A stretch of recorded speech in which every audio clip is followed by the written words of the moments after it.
Good morning and welcome, everybody. Thanks for joining. There are more than 3,000 of you that are already online, so thanks for logging on. I'm joined this morning by Interim Provost Susan Taylor and Interim Vice President for Student, Susan Collins, and Interim Vice President for Student Life, Simone Taylor. So thank you again for joining us this morning. I'm talking to you from my home office here on South University on the second floor of the President's House. I want to begin by offering my most sincere thanks to the faculty, grad students, and staff that have been involved in teaching as we responded to going remote with our education a couple of months ago. I'm incredibly proud of the innovation, the hard work across all of our schools and colleges to keep our eye on the ball and to continue to promote academic excellence regardless of these unprecedented circumstances.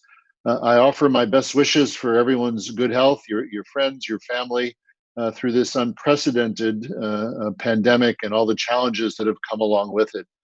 A broader thank you to the entire community for adapting to a very different way of working remotely and working under unusual circumstances, but continuing your high level of commitment and the excellence of your performance and your support of the university's missions, again, through these really challenging times.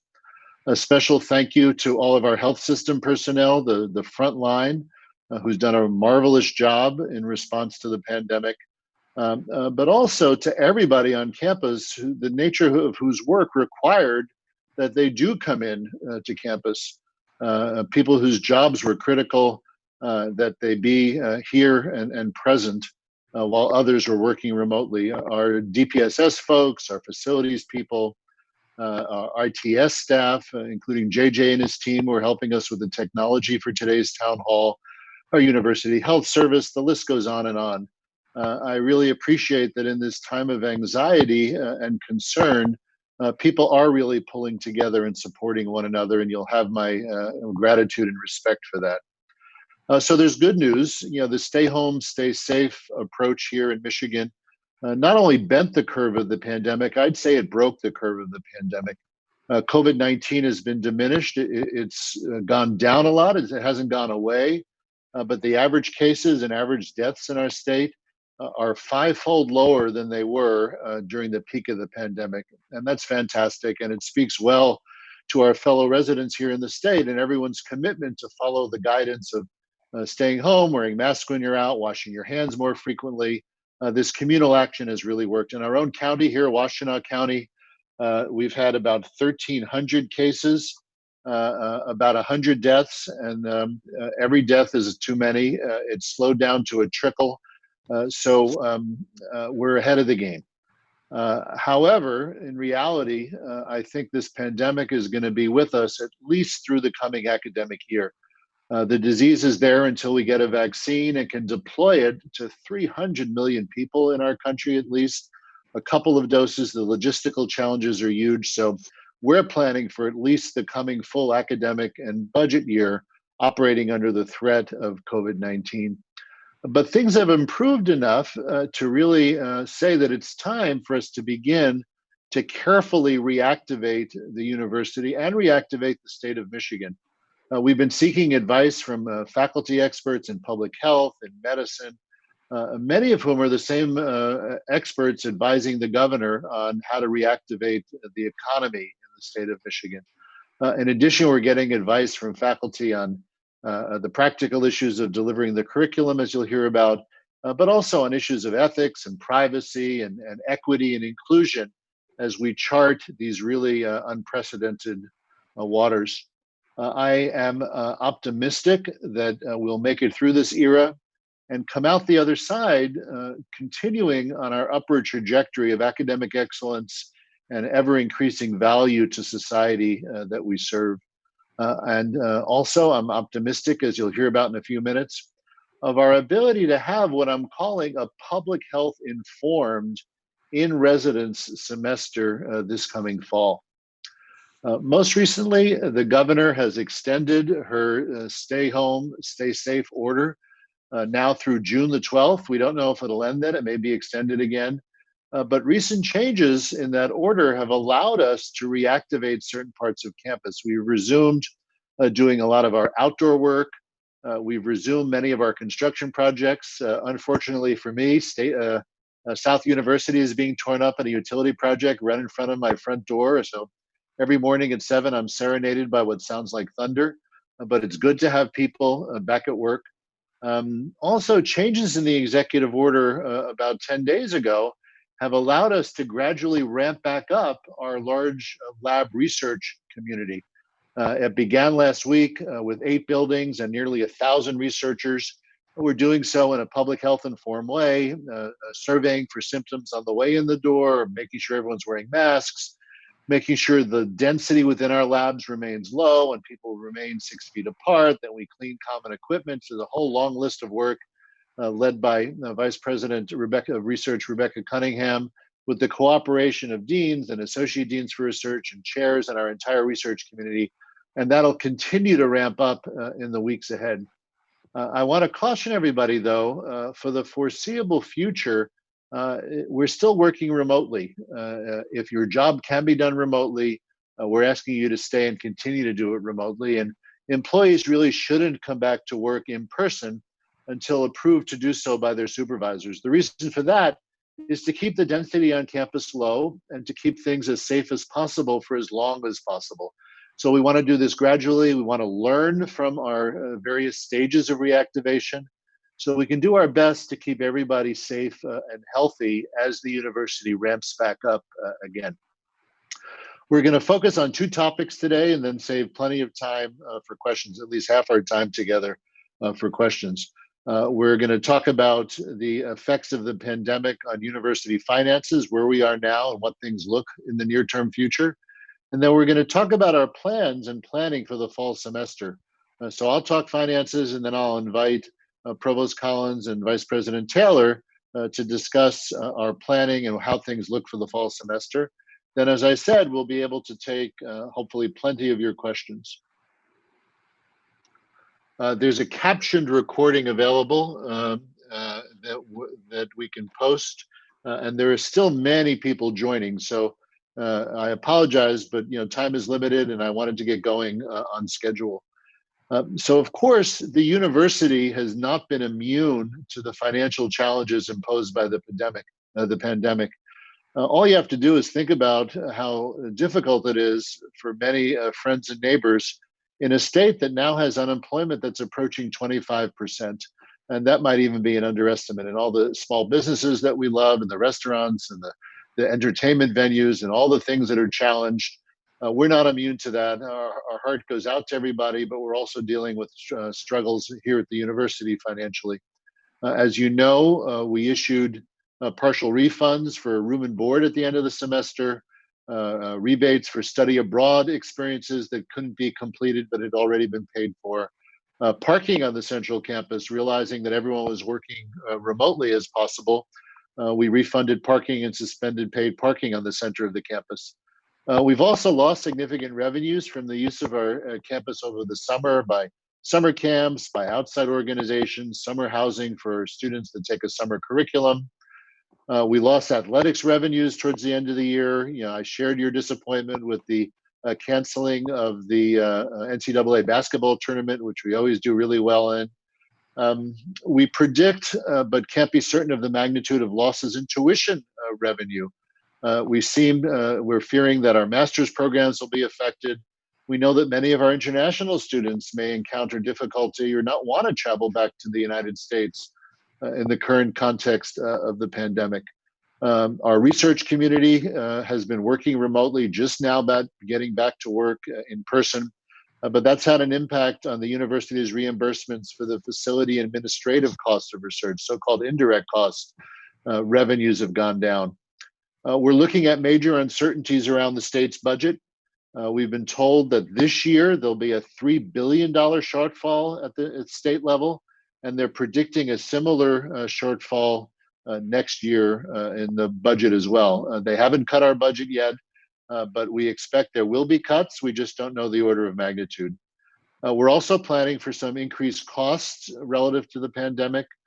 particularly financial aid. We're very concerned that our students' financial circumstances will be changing, that unemployment rate in the state of Michigan will affect many of the families of our students, and we're setting aside extra resources to help make sure that the continuity of education isn't affected for financial reasons for as many of our students as possible. We also have set aside extra funds to support all the online instruction that's occurred in recent months, the tech support that's necessary to support town halls like this one, and other costs we anticipate into the fall semester. We did receive about $25 million from the CARES Act funds from the federal government, half of which is being pushed out directly to our students with financial need of various kinds related to the pandemic. And the rest has to be used by law, covering exceptional expenses, particularly student-oriented expenses due to the pandemic. We have a large endowment, as you all know. This past year, we took about $370 million from that endowment to support the activities of the university. We're estimating the endowment has suffered an investment loss of somewhere between 5% and 20%. We don't yet know the full magnitude, but in the coming budget year, we'll similarly tap into the endowment. We have an averaging function that allows us to take money out of the endowment, even when the endowment has suffered a big loss. So we anticipate taking out nearly $400 million from the endowment in the year ahead, and that's a major source of ongoing support for us. But you add all these things up, we're estimating for the main campus, excluding our health system, a shortfall of somewhere between 22 million and 192 million for the year ahead. And that depends on the severity of the state budget cuts and the depth of our tuition issues and lots of things that we really can't or don't know as yet. There's uncertainty around all of our revenue streams, plus unusual expenses. Tuition revenue is threatened. Our state budget, of course, will almost certainly go down some. Our research funding has diminished. Philanthropy is uncertain given the broader effects on the economy. So there's a lot of financial uncertainty. What we've done with this set of responses that I've written about recently, that all of you know about and many of you have felt, the so-called Tier 1 financial responses, is we've managed to cover the lower range of our projected shortfalls. So if nothing happens that's worse than what we've already accomplished and accommodated, we'll be okay. But these Tier 1 cuts, things like salary freezes and hiring freeze, basically no travel. You can't travel by air very much anyway right now. No non-essential expenditures, cutting back on contract expenses, stopping our capital projects and slowing down our pipeline of capital projects, voluntary furloughs. Those things all sum up to basically stabilizing us at the lower range of these predicted losses. We may need more depending on the state budget, depending upon enrollment, depending upon what our fall semester looks like. And there'll be difficult choices ahead, no doubt.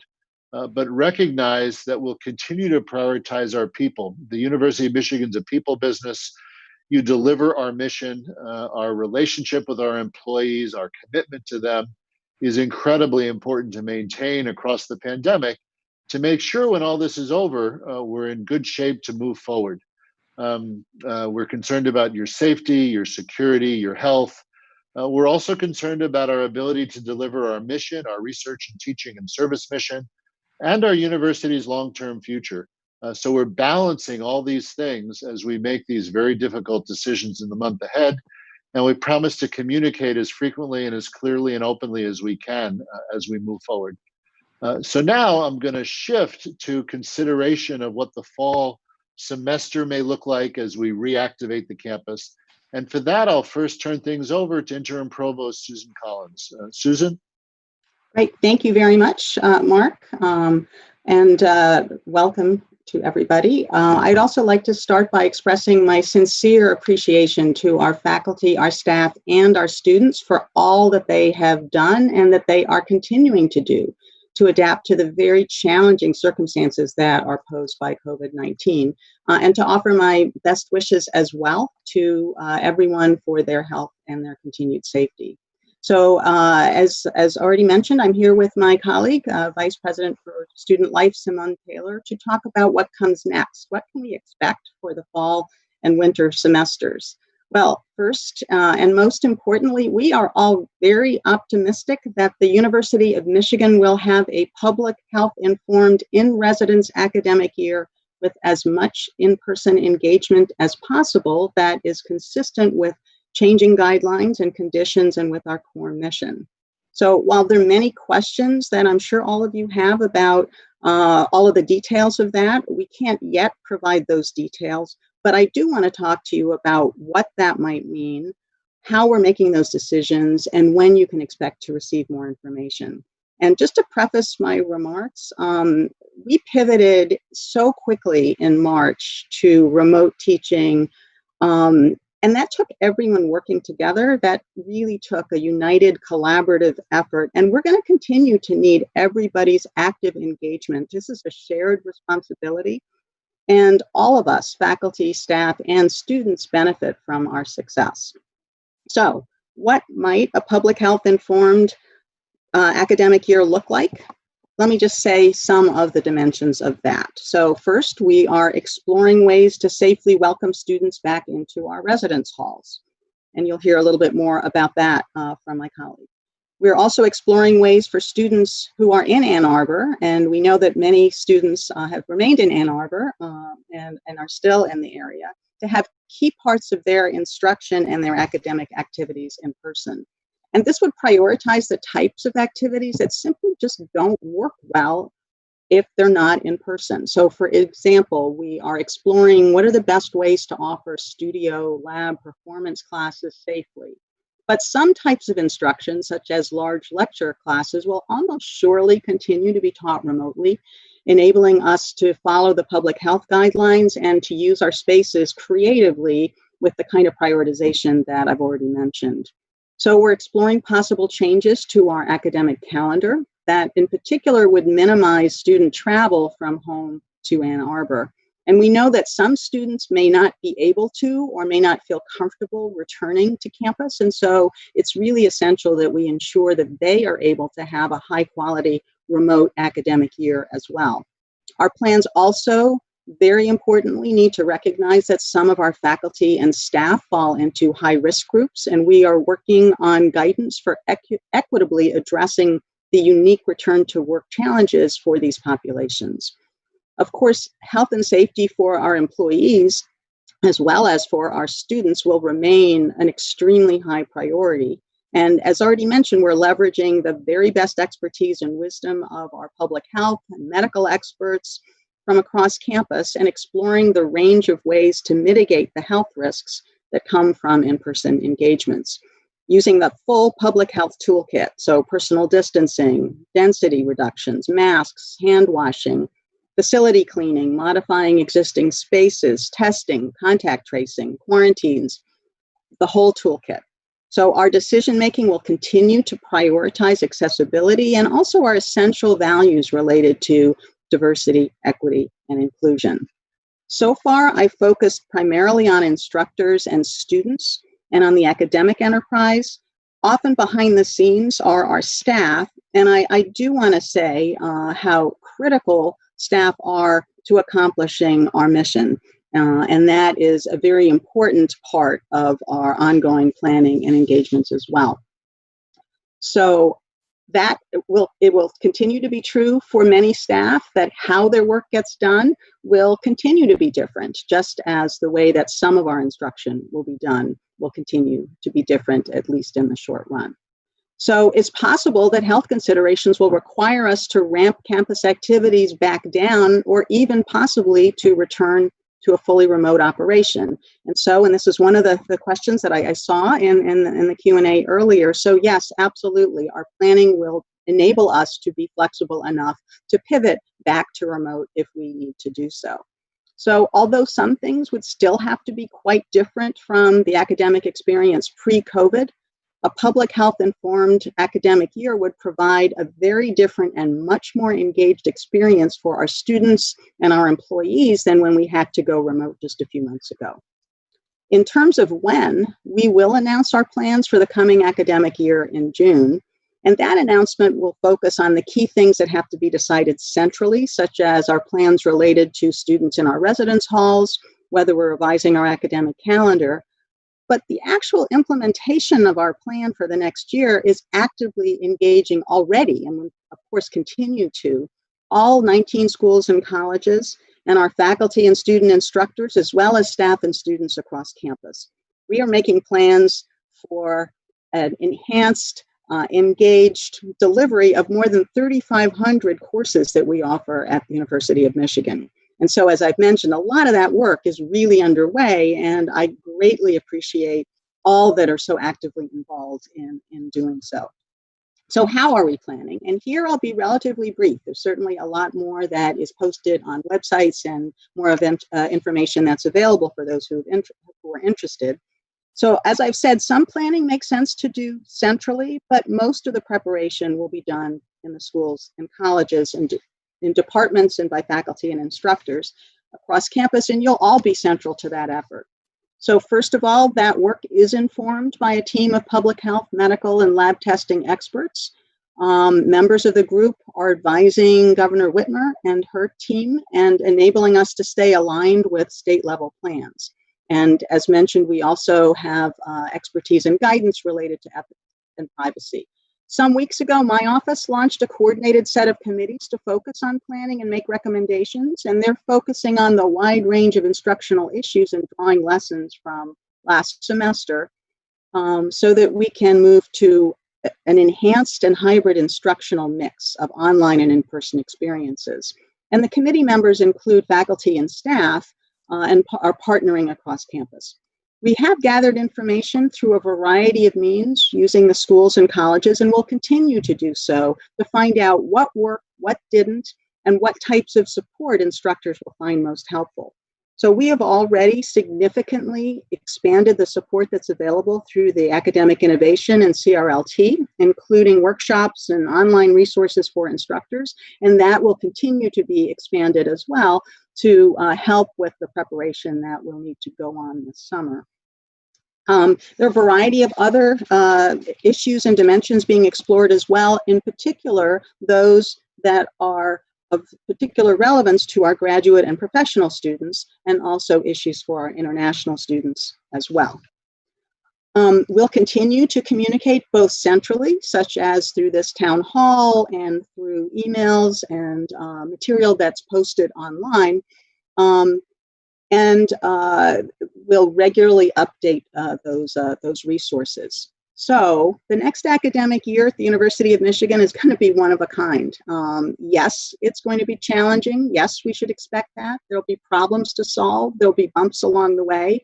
We'll still be grappling with the many consequences of COVID-19, but I have tremendous confidence in our faculty, our staff, and our students. We can work together to make this the best year possible as we move forward with our high impact research, academics, and service missions. And I hope that, like me, you are really excited to be part of what will be a unique Michigan experience. So again, I welcome your questions at the end. And now I'd like to turn things over to my colleague, Vice President Simone Taylor. Thank you, Susan, and thank you, Mark. And really, first, thank you to all of you, faculty and staff, who are gathered around this virtual table. On behalf of our students and their families who are counting on us, thank you for staying engaged in this conversation as we map our game plan to ensure that the very best decisions and the most thorough preparation in the weeks and months ahead can occur. And a special thanks, as others have expressed, to all of our essential workers who are continuing to come to campus every day as we are focusing on fall planning. You're providing critical support and services for the students who remain on campus, and you're keeping Michigan going. And we are all so very appreciative, as you have heard.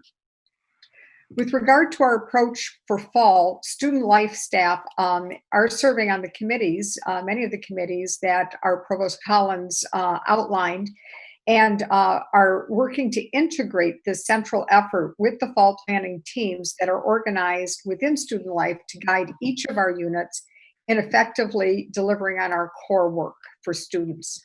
As some of you know, that core work includes student support, health and well-being, including mental health, essential services, which include housing and dining, certainly, as President Schlissel indicated, foundational to our return for fall in campus, community development and learning experiences, and the range of educational programming that we provide with regard to social justice, leadership, intercultural learning, and personal development. And so we have committees in each of these areas guiding this work and looking for the integration. In addition to that, Dr. Rob Ernst, our Associate Vice President for Health and Wellbeing, and also the head of University Health Service, is serving on the Public Health Committee that was charged by our president to ensure the alignment of a public health informed approach across all of our core work areas within student life and the provost area, taking into account, of course, the realities of student campus life, both within and beyond the residence halls. Our fall planning isn't necessarily starting from absolute scratch, in that it is informed by the pivot that we needed to make in the winter. And so we are harvesting the lessons from that, as well as considering the new normal that we are going to be entering. We've learned lessons about how to quarantine, how to serve meals safely in a COVID environment, and tasty ones at that. How to deliver our co-curriculum in a virtual space, whether we're facilitating educational programming in small or large groups. This is work that you can see really cuts across the academic and co-curricular arena. Delivering career counseling, supporting our diverse student populations, providing emergency support, helping students connect meaningfully with one another. And we've even learned how to hold leadership recognition and graduation ceremonies that were meaningful for students and their families. So we've had some successes and some learnings over winter and spring and summer, and we're hoping that much of that is going to translate in providing a smooth transition into fall. Our teams are preparing plans for the residential experience, while at the same time also planning for the remote classes scenario. I'll note that in any case, remote classes or on-campus classes, we know that many students still remain on campus and many more will be returning to campus. So whether our students are on or near campus, we're going to be ready to provide critical support and learning experiences for them. In person, we hope, but certainly in the virtual co-curricular space. More specifically to housing and dining, because I know that that is of keen interest to many, we're examining the use of the multiple tools, many of which Provost Collins named, and the various approaches for safety and health as we think of our residence halls as, if you will, family units. These particular considerations include testing, possibly at multiple points of time, to monitor and contain the virus, and we're being informed from our public health experts with regard to the wisdom of that. Social distancing expectations for both numbers of people together and the distances to be kept. And that's in any of our settings, whether it's residence halls, libraries, public spaces, classrooms, common spaces in the residence halls. All of that needs to be taken into consideration. Dining conditions, from boxed meals to de-densifying the dining halls to extending the hours. We're considering a lot of different strategies, and we'll probably have to use all of them in order to provide safe and healthy dining. The use of personal protective equipment, certainly. We probably are going to be giving out, if anything this year, not so much the t-shirts, but probably a lot more face masks. We also need to consider enhanced cleaning for ourselves. Public service announcement: wash your hands, wash your hands, wash your hands, for us and for our students, and the enhanced cleaning of our spaces, both in terms of the frequency and the kinds of cleaning materials that we are using. And of course, as was flagged, we also have learned a lot and are expanding our quarantine options. And for all of these things that we're looking at, it might be that as the semester progresses in whatever form, we might need to modify throughout the term. As many of you know, in student life and at the University of Michigan, we take, I think one of our signatures is student engagement. We care greatly about that, and we're not going to let a crisis get in the way of promoting how we want to engage with students and how we want to use their best thinking. So in order to ensure that student voices inform fall planning, we've been engaging our student advisory boards. Virtually every unit in student life has a student advisory board, and we are engaging their voices and the voices of the array of student leaders throughout campus, and we have many. In fact, we're working with a group of student leaders right now who are working together to craft a social compact that identifies the ways in which there are expectations for safe and healthy behavior for all of the students when they are on campus, whether they are in the residence halls, going to classes, utilizing campus, or living in their own, perhaps off-campus living environments. Separately from that, I am just delighted to share that the School of Engineering and Student Life have partnered for a fall term planning challenge and put out the challenge to students to sign up and join in teams to examine approaches to housing, food insecurity, transportation, and an array of other areas. This was the brainchild of 2 students in engineering, and it has now flourished to, as I heard of last count at yesterday's kickoff meeting, last evening's kickoff meeting, 600 students have signed up and have joined into 131 different planning groups. We're going to have a lot of ideas on the table to consider, and that is very exciting to think that they will be coming from our students.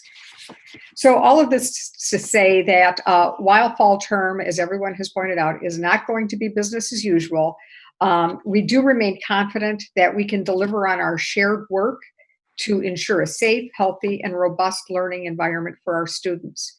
And I'll note that to do so is going to be very much a function and a reflection of the innovation, creativity, adaptive nature that is contributed by everyone who is listening here and beyond in our faculty and our many, many staff, all of our staff. So we're optimistic that the university is going to have a public health informed academic year with as much in-person engagement as possible. We'll be engaging with groups across campus as illustrated as our plans continue, including our regents who will be asked to endorse our recommendation. We expect to announce our plans for fall, certainly by early July. Want to thank you again for joining this town hall, and I think it's time to answer some questions. Thanks very much, Simone, and thanks, Susan. Before we head to questions, I'll reinforce something Simone said. You know, we've yet to really make a recommendation to the board, and the board is obviously critical in feeling comfortable about our ability to have this public health informed semester.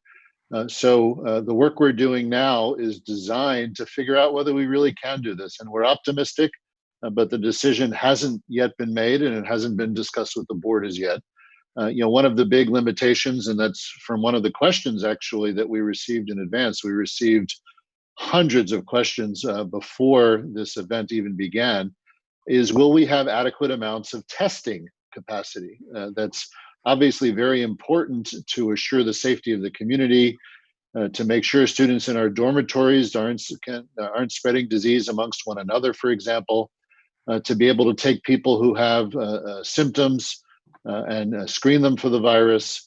And we're working on that right now. The whole state of Michigan, for example, on their peak day, ran about 20,000 tests.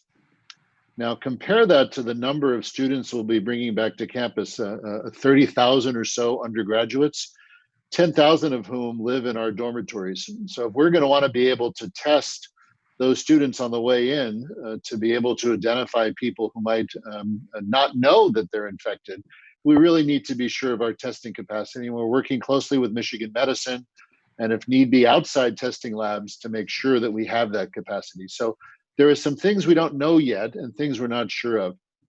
We realize, though, that people need to make plans. Our faculty and staff need to make plans with certainty. The students and their families need to make plans for getting them back here to Ann Arbor. So we're working on a timeline that will allow us to announce a decision in the weeks ahead, certainly before the end of the month of June. So that's the sort of time frame. Earlier, if we're able to arrive at certitude earlier, but we want to be sure that we have the capacity to do the things that we think can best assure the health and safety of those in our community. So I'll move on to some other questions. As I mentioned, we got many questions in advance. There are also questions coming in real time. I want to give a shout out to the large number of graduate students that submitted questions, somewhere around many hundreds of questions just from our graduate students. We share their concerns about health and safety as they come back to do their scholarship. We recognize that delivery of the Michigan curriculum is incredibly dependent upon graduate student instructors. So we're concerned about their health and safety, along with all the faculty and staff involved in delivering.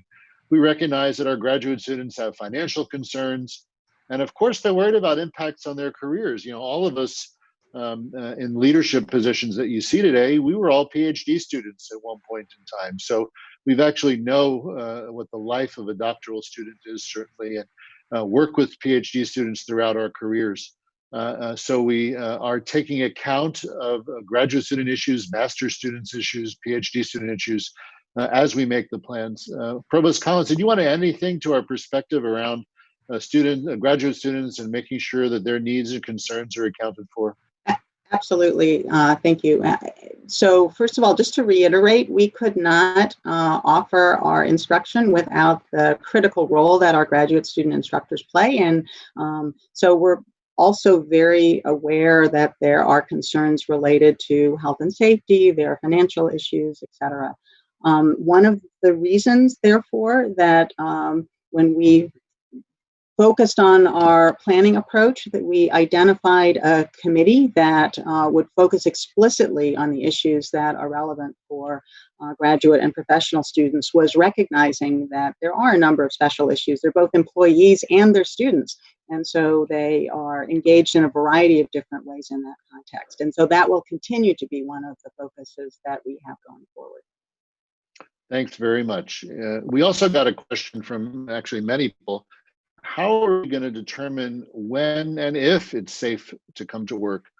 Well, you know, up to now, of course, and we'll continue to follow orders coming from the state. So we are subject to the governor's executive orders. And personally, I'm quite respectful of the positive effect those orders have had on the bending of the curve and our getting ahead of this pandemic. So the orders that she's promulgating are actually based on the advice of many of our public health experts. You know, we have a very strong group of epidemiologists and occupational health people talking about the nature of different workplaces, epidemiologists looking about the disease burden in different parts of our state. So we'll certainly follow the cue from the governor and her evolving set of executive orders. And we're planning for a gradual return.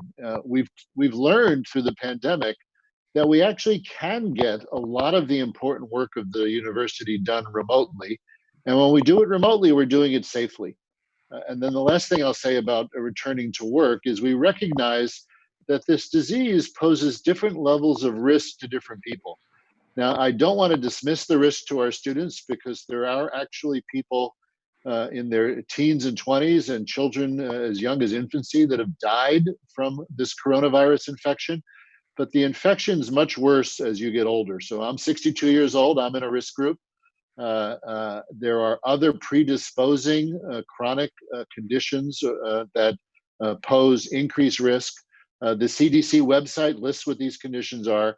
So we promise to be sensitive to the nature of risk as we figure out the role that each of us can play as we reactivate the campus. So we're very sensitive to that. Let me move on to the questions that have come in advance. Given the dramatic rise in reported COVID-19 related anti-Asian hate incidents across the nation, what's U of M doing to support its APID-A community, Asian and Pacific Islander community, including faculty, staff, and students? Simone, can I hand that to you, and then also perhaps get the provost's input as well? Of course. And we are mindful that any type of situation can trigger all kinds of behaviors, some of them very supportive, and some of them quite damaging. And we want to, as we have the systems in place at the institution, want to be very mindful of that, get ahead of it in terms of education, and also be able to be responsive when we understand that there are incidents. Fortunately, we have structures in place in order to be on the ready to provide support for students, faculty, and staff who have experienced discrimination in any form.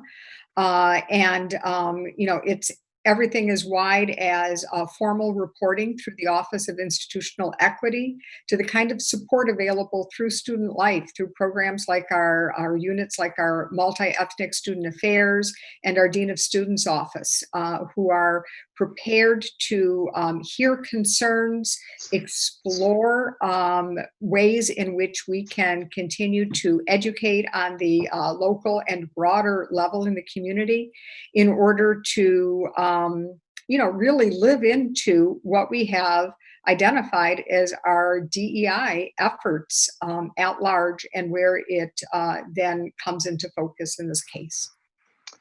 So just to jump in on that one, it is extremely concerning to hear about some of the kinds of situations that members of our community and others have dealt with in this context and in others. As Simone has mentioned, we do have a number of structures across the university that are designed to be helpful to individuals who experience some of those circumstances in a variety of different ways. Please reach out to us and let us know so that we can find ways to be supportive and to be helpful. Again, it is extremely concerning to learn about these. We often don't know. And so please help us to work with you if you are experiencing difficult circumstances in contexts like these. Good, thank you. And I promise on my end, I will use my opportunities when I speak publicly on behalf of the university and speak to the media as appropriate to really state our values, that it is completely abhorrent, inappropriate, cruel, against every one of our values to show prejudice against a particular group and blame them or demonize them for a global pandemic. It's really the most abhorrent use of a strategy to express the worst in human instinct. So we don't have tolerance for this, and I look for opportunities to publicly speak out against it. So thank you for raising that issue. We addressed briefly already, but I'll amplify a tiny bit. How will the university manage student participation in public health guidance? So I think, that's a little bit of coded language in effect, in that it expresses an anxiety that perhaps some young people aren't taking the pandemic seriously enough, as evidenced by things we see on television or in the media, pictures of people partying, parties at the beach, other group events that go against these warnings about social distancing and wearing masks in public, for example. I think it's really going to be significantly up to our students whether we succeed in having an in-person full semester. I have great confidence in their seriousness and their maturity. These are young people that have been gearing up their whole life to have their Michigan college experience. They also know what it's like to take classes remotely from their parents' basement. So I do think that they'll rise to the moment and culturally reinforce with one another the necessity of thinking of this as something that we all share. And even though mortality amongst students in this 18 to 25 or 30-year-old window is low, they're still subject to the infection. They can still spread it to others. And if there are outbreaks of a significant level that we can't control by case tracking, by quarantine, by isolating those who are infected, we will have to go remote again. And I think everybody appreciates all the value added of an in-person semester. I'm optimistic, but it's also something that I'm concerned about. I have confidence in our student life staff's ability and our faculty's ability to work with our students to help them appreciate the seriousness of the moment. I'll ask a question and then ask Dr. Collins to take this one, Provost Collins.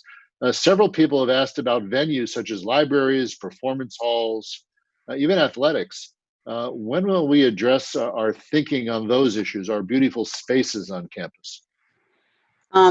So we're not quite ready to make announcements yet, but again, that is extremely important. We do have a range of different spaces, and when we ramped down very quickly in March, we essentially stopped using those spaces, and that really curtailed a lot of the kinds of things that we would normally do and that we would like to be doing again. And so we are actively exploring ways that we can ramp up usage of a variety of different kinds of spaces. And as part of our announcements in June, we will start to share some of that thinking. A lot of it will then need to be applied and implemented out across campus because different units know more about the specifics of some of their spaces. But we have a group that is looking particularly at our libraries and our collections, and we'll be offering guidance that can then be used more broadly to be implemented across campus. Yeah, thank you, Provost Collins. I'm sorry, Simone, did you want to add something to that? Or? I'm going to add that two things. One, that it is a question of shared responsibility that we're talking about, and that there is a role for all of us, sort of the full adults, not the emerging adults, to really model the kind of behaviors that we're looking to see and be reinforcing of the behaviors that are in support of practicing, I'd say, good university citizenship for our students, our faculty, and our staff. And that we are going to be informed with our spaces with regard to some state guidance and public health guidance. I know that there's a lot of interest, as we have, for what's going to happen with recreational sports. And, we have to find that balance of, we want health and well-being, and we also want safety. And so we are going to have to establish guidelines, follow the guidelines very, very stringently. Good. Thank you very much. We got a number of questions about the differential nature of budget cuts or financial challenges in Michigan medicine as compared to the rest of the academic component of Ann Arbor and Flint and Dearborn. So why were the cuts more severe in Michigan medicine than they were in other parts of the campus? I'll take a step back in an effort to answer that question. The public at large doesn't realize the enormous disruption to healthcare delivery that has taken place because of the COVID-19 pandemic. Our hospital, almost overnight, went from being 95% full down to about 60% full to make room for COVID-19 patients. Our outpatient clinics that usually see over 2 million patients a year went down to seeing about 5% of their normal number of patients. And then Michigan medicine as a whole is about 55% of the total university budget. So it's an enormous healthcare delivery enterprise. It's an academic enterprise. It's operating in a very complicated environment, and it's responsible for its bottom line. And in most times, the healthcare delivery generates a margin of dollars that the health system can use in making the health system even stronger. The new clinical inpatient tower, for example, comes from revenues generated by delivering clinical care. That's how we continue to pursue a level of excellence in academic medicine. When all those revenue streams dramatically diminish, the size of the deficits are enormous. So Michigan medicine has honestly lost hundreds of millions of dollars, possibly approaching $1 billion. And they had to put into place a plan that would allow them to generate eventually a balanced budget by drawing down their reserves increasing the activity in healthcare as the pandemic allows, scheduled surgeries, clinic visits, and then getting back into an equilibrium. In order to get there, they had to introduce some pretty striking financial moves that are extremely difficult and that adversely affect many people for the year ahead. The rest of the campus, the shortfalls were not as severe. We don't know the full extent of those shortfalls yet. There may be more financial moves coming, but the health system had to jump on the growing accumulation of deficit in order not to fall so far behind that its viability was threatened. So these are tough and challenging times, uniquely so for healthcare. And we're all working together, but the challenges are different in different parts of our enterprise. We've also received a number of questions about tuition. What happens to tuition this coming year? What happens in the fall semester? Perhaps I'll first turn to Provost Collins, and then perhaps I can add some details after that. Sure. So we have received a lot of questions about tuition and are well aware that, especially in the circumstances that we find ourselves, financial questions are foremost on the minds of many. As I laid out in my outlines, we are doing an extensive amount of work to ensure that the instruction that we provide in the coming academic year is really high quality. And in that context, we are not expecting that our tuition would be, so we have not made decisions, and of course it's a regental decision in terms of what the tuition will be for next year, and so that information will be forthcoming. But we are essentially working as hard as we can to ensure that our instruction is at the quality of a Michigan education and maintains academic continuity and enables our students to pursue their degrees and be exceedingly well prepared and have a really vibrant and robust experience. Thank you. I put it almost exactly the same way, Provost Collins. To me, we strive to provide the most outstanding education possible in the context we find ourselves. And we don't want a generation of students to have their education interrupted by the pandemic. We want students to continue to think of a college education and a university degree as an ever more valuable aspect of assuring a successful future, a successful life, a good income, a stable life, a healthy life. And we remain committed to that. Another question or set of questions we received is around the endowment. And the question of the endowment always comes up when we talk about financial matters. One of the great strengths of the University of Michigan is we have one of the largest endowments in all of higher education, in the top 10 perhaps. But if you normalize that for our scale, we're just inside the top 100. So in other words, we're a very large university. And although we have a large endowment, proportionate to our size, it's not amongst the top endowments in the country. But remarkably, as I mentioned earlier, we took out this current year about $370 million towards the operations of the university and the health system. Next year, that number is likely to be even more because of the stewardship of the endowment. And if you look back over the last 20 years, because of the way the endowment's managed and invested, we've taken $4.7 billion out of the endowment to support the operation of the university. It's just a remarkable thing. It's one of the great distinguishers between the University of Michigan and other public universities.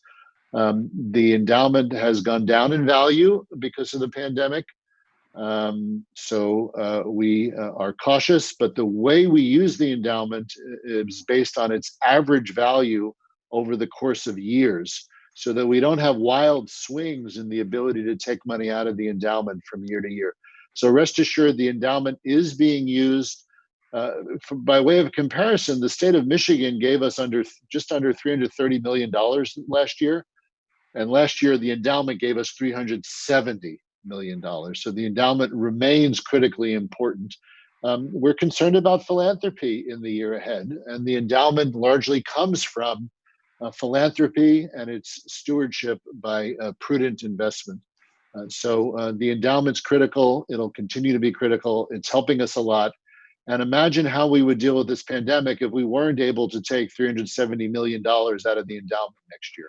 So it's very important. Let me read a question that came in during the conversation here from Rita. I worry that the economic situation may have an impact on DEI efforts, including the decrease in recruitment and retention of staff and faculty and students of color. How are these issues being included in the planning? Provost Collins, can I give you first crack at that? Yeah, absolutely. So as we started really focusing on how we were going to respond to the very real financial challenges that have already been mentioned and outlined, one of the first things that we did was to establish a set of core principles. And one of those absolutely was the university's ongoing commitment to diversity, equity, and inclusion. And so the question that we have grappled with and focused on, and I think done so in a very creative way, is how do we make sure that that commitment remains and is prioritized? And we can often do that, though, in ways that are consistent with cutting back in some of the expenses that we do. So being thoughtful about the way that we manage some of those allocations is something that we've spent quite a bit of time and will continue to spend quite a bit of time on. So yes, that's a very good question, and it's something that we asked up front and that we have been reminding ourselves throughout as we make decisions about where and how we are going to make the cuts that we need to do for our financial health and longevity. I'll add that this is a fundamental institutional commitment. The goal all along with DEI has been to make it part of who we are and how we function, so that there wouldn't be a thought that DEI would be cast aside because of a crisis. We would no more likely cast aside advising students on careers or organizing a robust curriculum. It's part of who we are. And the mission to provide access and affordability to higher ed, regardless of a person's background, remains front burner. Obviously, there are going to be challenges, and we have to be attentive to them. All of the planning committees, all the reports I've glanced at, the preliminary observations from the planning committees, each of them has a section about how we're considering equitable impacts on people as we have to cut things back or plan for different types of future. So it really does remain front of mind. We're heading into year 5 of our 5-year DEI effort.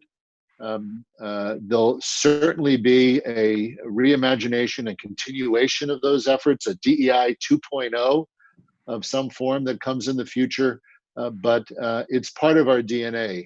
It's part of who we are, and we'll continue to look for ways to improve in areas where we lag and continue to lead in areas where we're an exemplar. So we're reaching the end of the hour.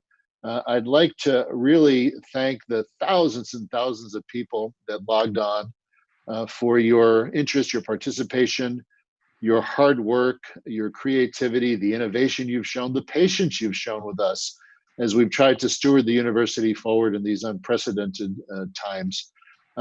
We pledge to continue to work closely with you. You are the University of Michigan. There's no doubt about that. And everything we do and any success we might have is because of your commitment and your hard work. And we certainly won't forget that. And we'll be attentive to that in all of our planning and outreach. So we'll continue to reach out to you. There may be subsequent town halls. A closed caption version recording of today's event will be posted online. So those of you that came in late or people that were unable to log on will have access to the things that were said today. We'll take some of the questions we weren't able to get to and add them to the Q&As present on our COVID-19 websites as well. So thank you all very much. Stay healthy, stay safe. Thank you for your commitment to the university, and forever go blue.